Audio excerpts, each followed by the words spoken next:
Anong tingin mo dyan sa strong, independent woman? Anong masasabi mo dyan? Well, wala namang... Na-attract ka ba dyan or hindi? Aligned ka ba dyan or hindi? Wala namang sigurong masama dun. Kung survival ang pag-uusapan, wala namang masama. Ba't kaya nagkakaroon ng ganyan strong, independent woman? Kasi kasalanan din ng mga lalaki.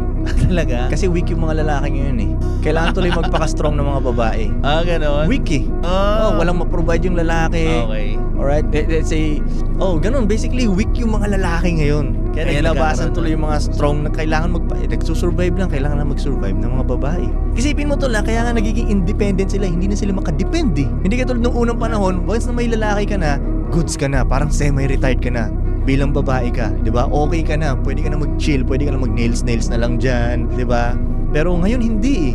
Paano kasi kaya independent sila dahil wala nang hindi sila makadepend sa mga lalaki. So dapat pala ang trabaho ng isang babae magpaganda. Yun ba yung tingin mo? Hindi dapat sila maging independent, dapat nakadependent pa rin sila sa lalaki. Yun ba dapat? Well, hindi naman. Okay lang naman na kaya nilang maging independent. Okay lang naman yun. Just in case wala silang lalaki, di ba? Pero pag may lalaki na sila, kailangan team na sila, teamwork na. Ewan ko tama ba yung word ko, interdependent. Yun yata ang word dun. Hindi yung independent kasi pag sinabing independent, isang account lang siya eh. Dapat teamwork talaga. Dapat teamwork, dalawa na kayo dyan. Mas malakas na nga kayo dahil dalawa eh.